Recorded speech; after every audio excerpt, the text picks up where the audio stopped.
नमस्कार, आपके साथ मैं रोहित कुमार। आप हैं न्यूज़ 4 नेशन पर। खबर लालू परिवार से जुड़ी हुई, जहां पर ईडी की करीब 16 घंटे की छापेमारी उनके करीबी रिश्तेदारों के यहां और उनके परिवार वालों के यहां पूरी हो चुकी है। और इस पूरी कार्रवाई में क्या कुछ बरामद हुआ है, अब इस पर से बड़ा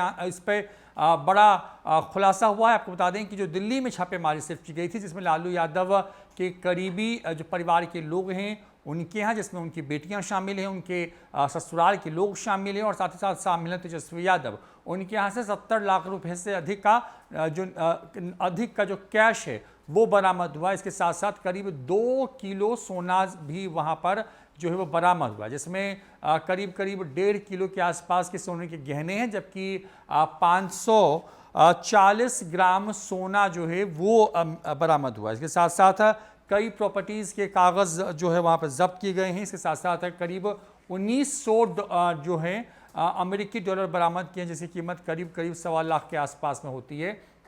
तो ये वो चीज़ें हैं जो कि दिल्ली वाली ईडी की छापेमारी में जब्त की गई। इसके साथ साथ अगर पटना की बात करें तो पटना में आरजेडी के पूर्व विधायक अबू दुजाना के घर में जो है इससे क्या क्या चीज़ें मिली हैं उसकी जानकारी फिलहाल नहीं दी गई है, लेकिन उनके घर में फॉल सीलिंग को तोड़ करके, टाइल्स को हटा करके तमाम जगहों पर जहाँ जहाँ ईडी को शक था वहाँ से सबूत इकट्ठा किए गए हैं या चीज़ें जब्त की गई हैं। वो क्या क्या हैं ये बहुत साफ नहीं किया गया। आपको बता दें कि लालू परिवार के करीबियों के करीब 2 दर्जन ठिकानों पर बीते शुक्रवार को जो है सुबह से ही ईडी की छापेमारी चल रही थी, जो कि देर रात करीब 1 बजे जाकर के ख़त्म हुई। इस छापेमारी को लेकर के एक तरफ जहां आरजेडी इस पूरे मामले को लेकर गुस्से में है, खुद लालू यादव ने मोर्चा संभाल लिया, ये कहा है कि आपातकाल तो देखा था लेकिन इतनी निम्न स्तर की राजनीति उन्होंने पूरे जीवन में नहीं देखी थी।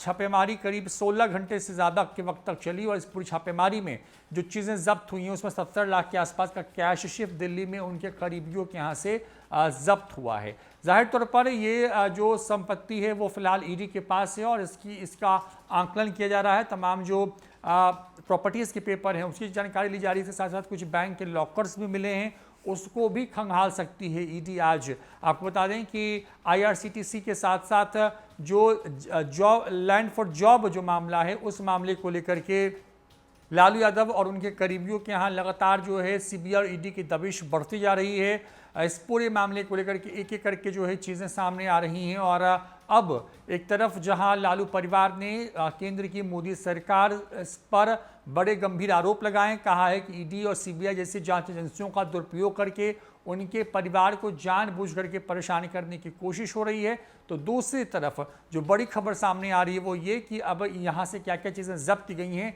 इसकी एक तरीके से कहें कि सूची आई है।